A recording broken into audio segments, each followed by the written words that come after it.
Metode cuci darah secara mandiri ini kita sebut dengan metode Continuous Ambulatory Peritoneal Dialysis atau yang biasa kita sebut dengan nama CAPD. Seperti itu. Demikian juga elektrolit.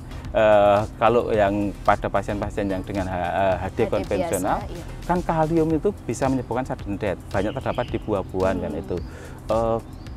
Karena CAPD itu setiap hari dikeluarkan terus kaliumnya, justru ditambah dan itu bukan kerugian, Iya. manfaat. Biasanya nggak boleh makan buah, sekarang boleh.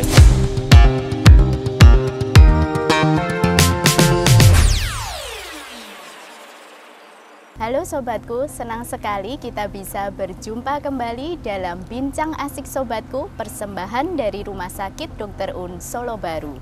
Sobatku, selama ini tentu sudah mengetahui bahwa pasien dengan kondisi gangguan ginjal, salah satu pengobatannya adalah dengan cuci darah, di mana pada beberapa pasien bahkan cuci darah ini bisa dikerjakan 2-3 kali dalam seminggu. Namun sekarang ternyata cuci darah bisa dikerjakan sendiri oleh pasien di rumah. Metode cuci darah secara mandiri ini kita sebut dengan metode Continuous Ambulatory Peritoneal Dialysis atau yang biasa kita sebut dengan nama CAPD. Apa itu CAPD? Apakah aman dan apakah bisa dilakukan untuk semua pasien dengan gangguan ginjal? Yuk kita cari jawabannya langsung bersama dengan ahlinya. Saat ini saya telah ditemani oleh pakarnya, seorang konsultan ginjal hipertensi. Kita sambut Dr. Agung Susanto, spesialis penyakit dalam, konsultan ginjal hipertensi Vinasim. Dr. Agung, selamat pagi dok. Selamat pagi dok. Apa kabarnya dok? Alhamdulillah masih ganteng dan sehat. Masih awet, ganteng, awet, muda juga. Dok, boleh disapa dulu dok bagi para sobatku sekalian, silahkan dok. Halo, selamat pagi sobat-sobat semua. Pada pagi hari ini kami akan berbincang sedikit tentang salah satu terapi pengganti ginjal, yaitu CAPD yang tadi sudah dijelaskan sedikit oleh host kita. Ya. Iya. Nah, Dokter Agung, mungkin para sobatku ini masih banyak yang bertanya-tanya ya dok. Apa sih dok sebenarnya CAPD ini dok? Ya. Jadi CAPD atau Continuous Ambulatory Peritoneal Dialysis itu merupakan salah satu, ya. Jadi saya katakan salah satu terapi pengganti ginjal, ya, renal replacement therapy. Terapi pengganti ginjal itu ada dua sebetulnya, dialisis dan transplantasi ginjal. Nah, dialisis sendiri dibagi menjadi dua, yaitu hemodialisis dan satunya lagi CAPD. Jadi kalau di total itu ada tiga, ya ada hemodialisis yang cuci pakai mesin, kemudian CAPD itu adalah cuci mandiri dan juga transplant ginjal. Dan saat ini di Solo sudah ada transplantasi ginjal. Gitu. Nah, apa itu CAPD atau Continuous Ambulatory Peritoneal Dialysis? Itu merupakan salah satu terapi pengganti ginjal di mana proses pencuciannya itu menggunakan membran yang ada di dalam perut.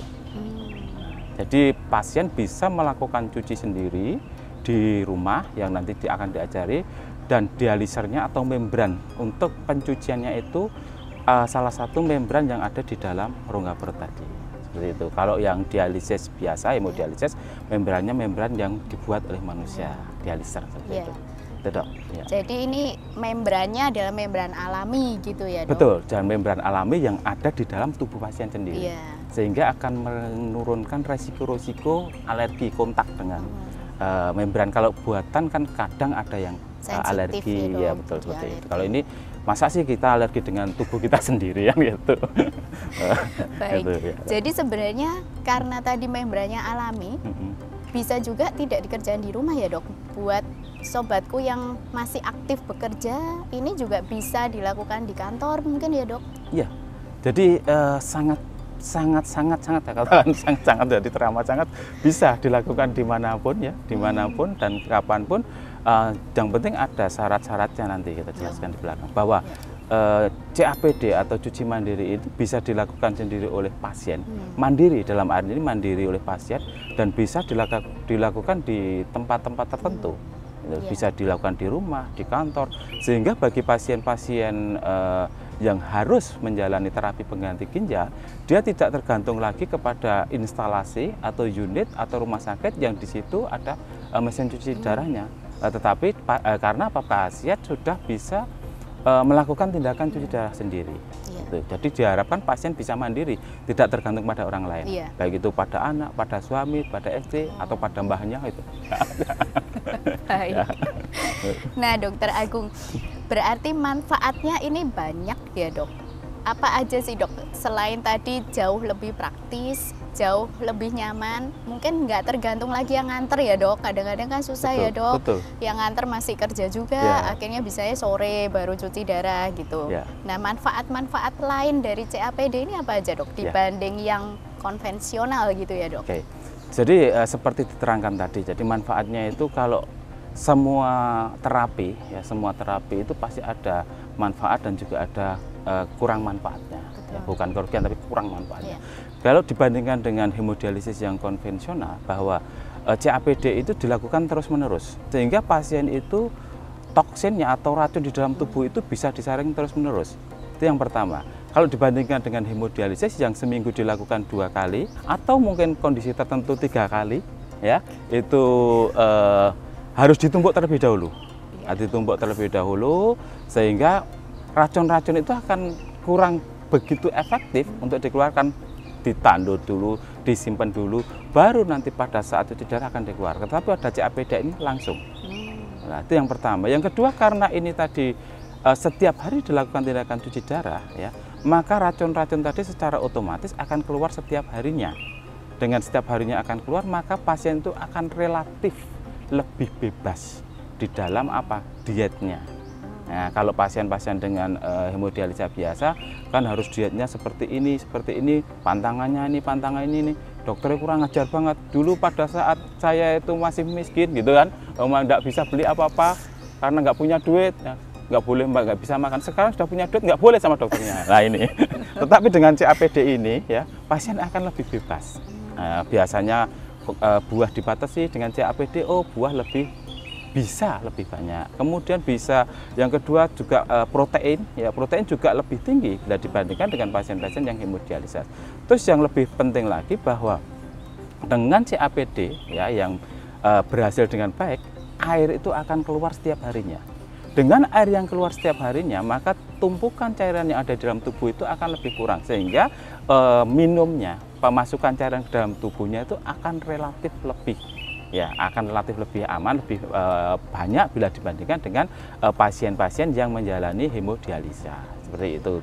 Itu dari manfaat dari ininya secara medisnya.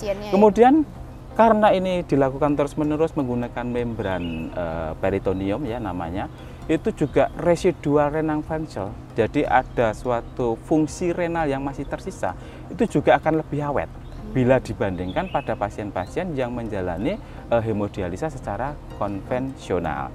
Terus yang tadi dari segi kepraktisannya, kalau segi praktisnya pasien itu bisa menjalankan cuci darah mandiri setiap hari ya, di rumah ataupun di kantor, sehingga dia tidak bolak-balik ke rumah sakit. Paling rumah sakit 1 bulan sekali, ya, atau 1 bulan 2 kali. Dibandingkan dengan mereka yang hemodialisa, kalau seminggu 2 kali, 1 bulan 8 kali. Rumahnya jauh, sekali ke rumah sakit dia harus nyewa kendaraan taruhlah 500.000 atau 400.000, berarti sudah sekian juta. Kalau ini nanti dengan CAPD efektif di dalam budgeting di dalam rumah tangga, sehingga kos-kos yang bisa yang biasanya digunakan untuk transportasi atau yang lainnya bisa digunakan untuk yang lain. Dan yang pada pasien-pasien yang mungkin masih belajar, kan kita ada beberapa ya, misalkan masih studi di tingkat sekolah menengah, kemudian yang masih kuliah, itu tidak akan terganggu jadwal untuk perkuliahannya. Yang bekerja pun juga akan tidak terganggu di dalam menjalankan pekerjaannya. Itu dokter. Ya, manfaatnya itu. Iya, memang ternyata banyak sekali manfaatnya, baik dari sisi mungkin pola hidup pasiennya juga ya dok, jadi lebih terbantu juga ya dok, karena tadi ternyata secara pola makan, pola minum juga bisa lebih sedikit bebas dalam tanda petik tentu saja dibanding dengan yang harus menjalani cuci darahnya per 2 atau 3 hari sekali gitu ya, Dokter Agung. Nah, kalau tadi Dokter Agung bilang setiap hari cuci, itu setiap hari sekali, Dok? Oh tidak. Jadi di dalam CAPD itu nanti ada penggantian. Jadi sekitar setiap 6 sampai 8 jam. Jadi diganti rata-rata 4 kali di dalam satu hari. Jadi penggantiannya cairan itu ada pagi, siang, sore, dan menjelang tidur. Nah, pada saat penggantian itu tadilah diperlukan tempat yang bukan steril ya. Kalau steril kan tidak ada yang steril, yang bersih. Nah, sehingga pada saat penggantian itu tidak ada kuman yang masuk yang nanti dikhawatirkan ya menyebabkan suatu infeksi. Tapi tidak harus steril banget, tidak ada steril sekali, tidak ada nanti itu. Iya Dok. Nah kalau tadi bicara tentang banyak manfaatnya nih Dok, tentu saja tadi Dokter Agung juga sudah menyebut nih, setiap terapi, mungkin nggak cuma terapi ya Dok, bahkan di setiap hal pun selalu didampingi plus dan minus nih Dok. Nah kalau kita bicara kurang manfaatnya dari CAPD, ada nggak Dok? Sebetulnya kalau kita lihat kurang manfaatnya itu kadang pasien itu enggan. Oh saya harus setiap hari 4 kali mengganti. Itu kalau ya itu tergantung dari persepsi masing-masing. Kalau itu ada yang mengatakan ini saya capek Dok. Sebetulnya enggak, itu bukan suatu kekurangan. Kekurangannya begini. Kalau kita lihat tadi manfaatnya banyak, kekurangan dari CAPD relatif ya, dalam arti relatif itu lebih sedikit sekali. Cuma itu tadi ada beberapa pasien yang kurang menjaga kebersihan.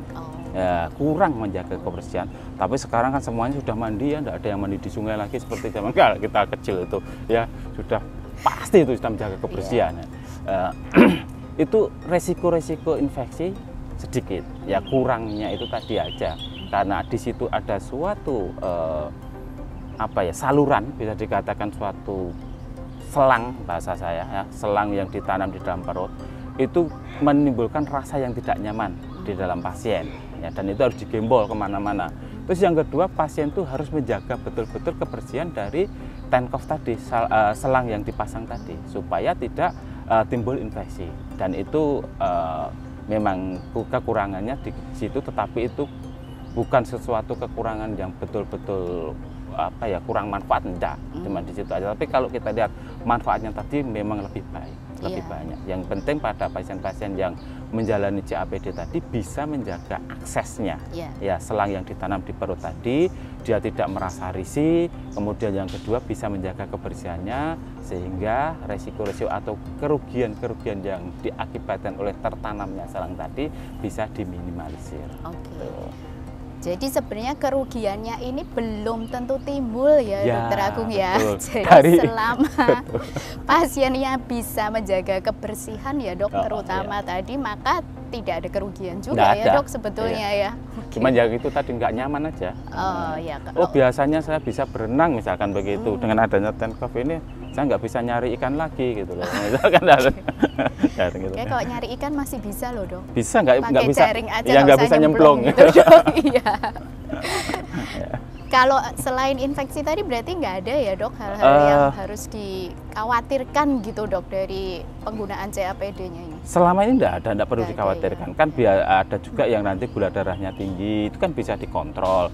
Kemudian menjadi lebih gemuk, itu bisa dikontrol juga, gitu loh. Kan beberapa pasien karena cairannya itu mengandung gula, kadar gulanya akan menjadi lebih tinggi. Kemudian juga banyak protein yang keluar pada saat CAPD dilakukan, itu juga bisa diganti juga dengan protein. Maka pada pasien-pasien yang tadi saya katakan di awal, pasien-pasien yang menjalani proses CAPD, dia harus konsumsi protein yang lebih tinggi dibandingkan, karena memang ada yang terbuang.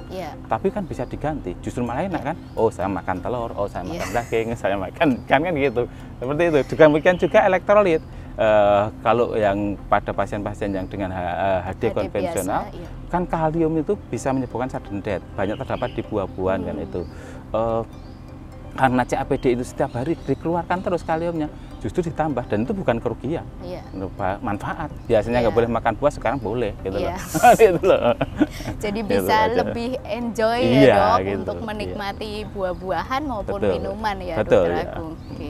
Nah, persiapannya sendiri nih Dok, kalau kita bicara, apakah ada persiapan khusus yang dibutuhkan oleh para sobatku yang ingin menggunakan CAPD nantinya Dok? Saya kira persiapan khusus tidak ada. Jadi yang penting disiapkan adalah satu mental. Yaitu mentalnya pasien aja. Dengan dipasang suatu selang, itu kan beberapa pasien merasa nggak nyaman. Kalau mentalnya kuat, biasa kok sudah terbiasa. Seperti kalau kita sudah terbiasa dengan adanya suatu alat bantu di tubuh kita, ya akhirnya nggak masalah, it's no problem gitu loh. Kemudian yang kedua adalah kebersihan dari tempat yang mau dipakai untuk nanti pengganti cairan tadi. Itu aja persiapannya. Jadi untuk persiapan khusus tidak ada. Nggak ada ya, Nggak Dok? ada. Oke. Untuk pemasangannya sendiri nih, Dok, apakah nanti dibius, kemudian harus cek lab dulu atau gimana, Dokter? Ya. Jadi untuk pemasangan TENCOV kateter atau selang kateter sendiri memang butuh persiapan banyak. Dan saat ini sudah bisa dilakukan, kita kerjasama dengan dokter yang memasang itu, ya. Di kita pun di Nefro juga sudah memasang sendiri. Ya pasti dilakukan persiapan-persiapan bagaimana pasien itu layak untuk dilakukan operasi. Dan persiapannya sama dengan operasi pada umumnya. Gitu. Jadi tidak ada persiapan sama dengan operasi pada umumnya. Dan apakah butuh anestesi, bius? Ya butuh, karena pada pasien itu kan dipasang alat. Nah, pada saat dipasang alat itu kan dilakukan diberi perlukaan. Nah kalau diberi perlukaan, kalau tidak dibius nanti ya pasti ya atau kan gitu, kan gitu, sakit. Jadi biusnya itu bisa lokal anestesi yang dilakukan di perut, ya di situ dibius sehingga pasien itu tidak merasakan sakit. Yang kedua juga bius yang bisa spinal ataupun juga di general, tergantung dari kondisi pasiennya. Tapi jelas diberikan anestesi untuk memberikan kenyamanan dari pasien pada saat nanti dilakukan pemasangan TENCOV kateter.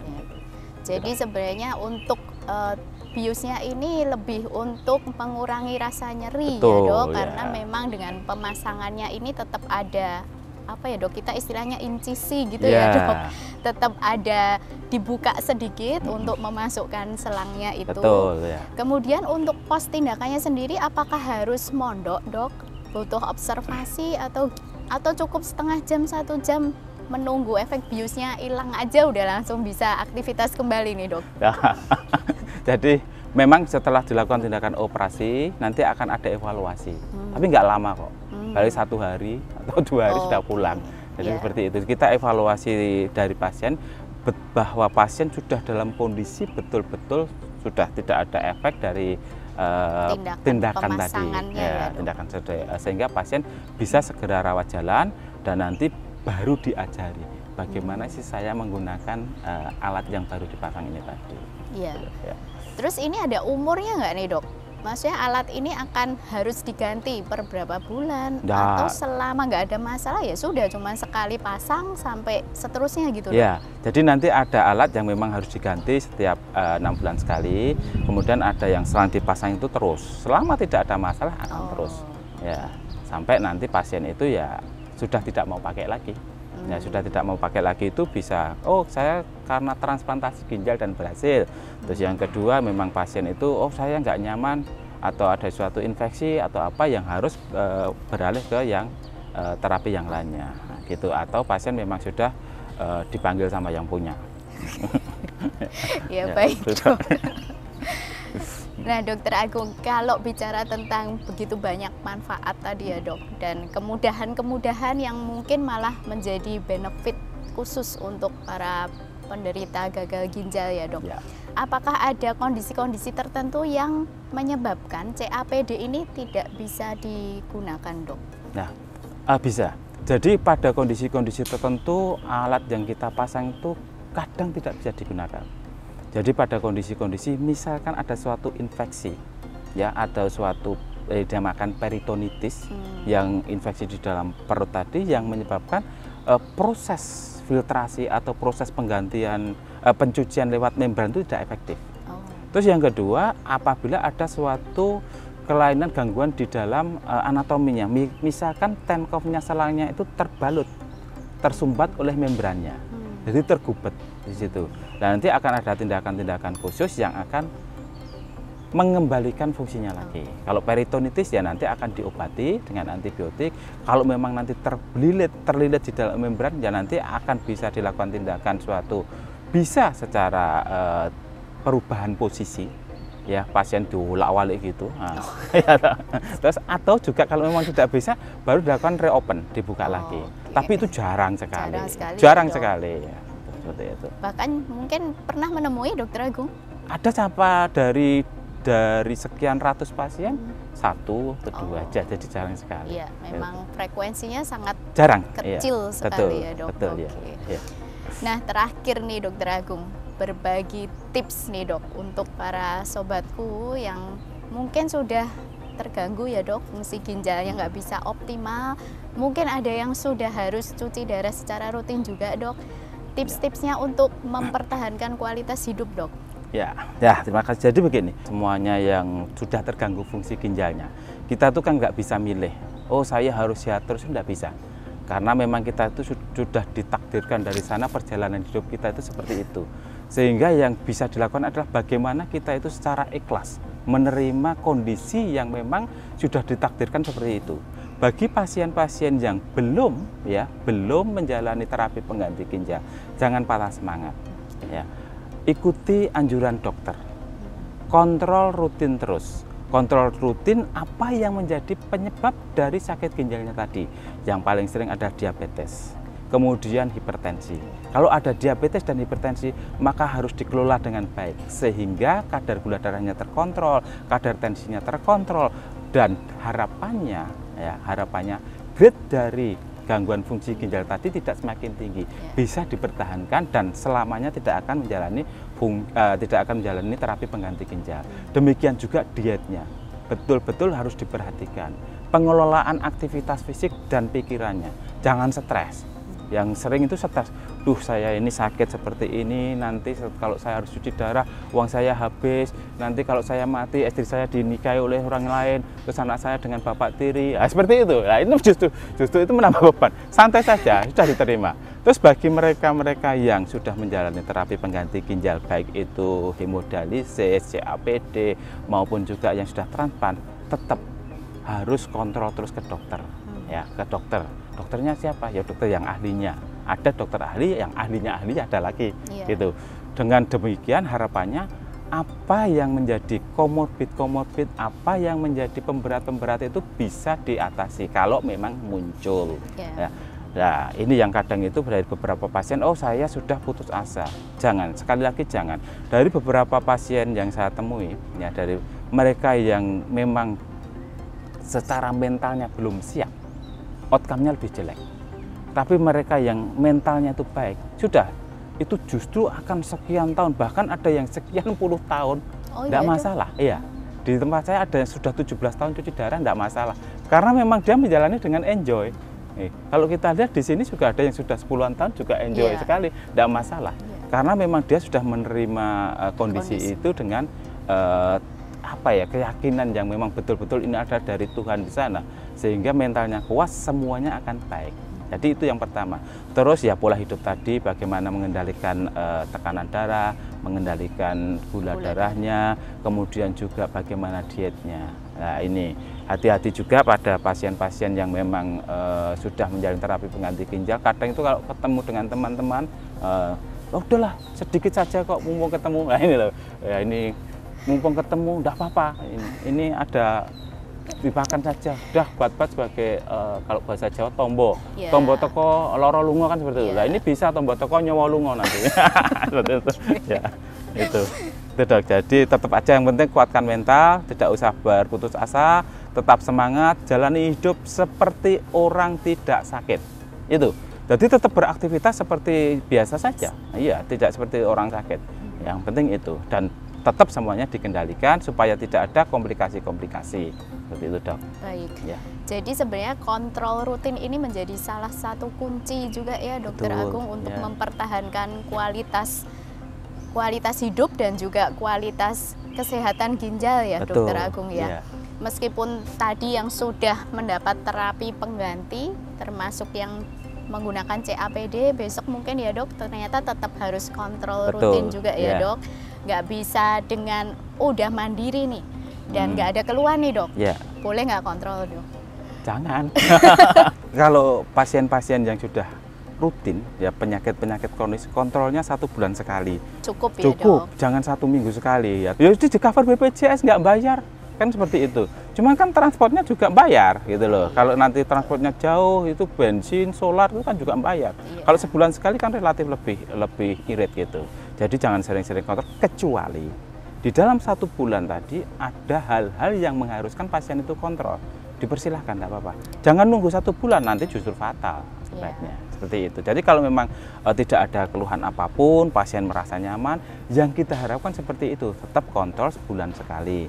Nah, di dalam 1 bulan tadi kok di tengah-tengahnya ada suatu keluhan yang menyebabkan pasien tidak kurang nyaman, monggo silahkan lagi datang. Seperti itu. Baik.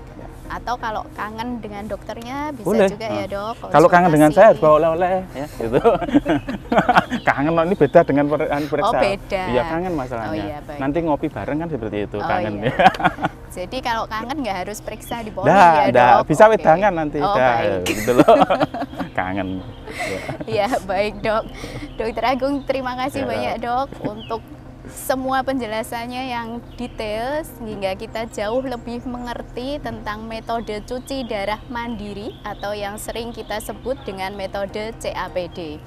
Bagi sobatku yang kebetulan mengalami gangguan kesehatan ginjal maupun mengalami problematika seputar tensi atau tekanan darah, nanti bisa langsung berkonsultasi lebih lanjut. Dokter Agung ada di Poliklinik Spesialis Penyakit Dalam Rumah Sakit Dr. Un Solo Baru setiap hari Senin, Rabu, dan Jumat. Untuk informasi lebih lanjut dan pendaftaran, sobatku nanti bisa langsung kontak ke nomor yang ada di bawah ini. Jangan lupa like dan share video ini. Sampai jumpa lagi di episode Bincang Asik Sobatku berikutnya. Satu pesan dari kami bagi para sobatku yang sedang berjuang untuk sembuh, jangan menyerah, tetaplah semangat karena harapan itu akan selalu ada. Dari Garden Hospital Rumah Sakit Dr. Un Solo Baru, salam teduh untuk sembuh.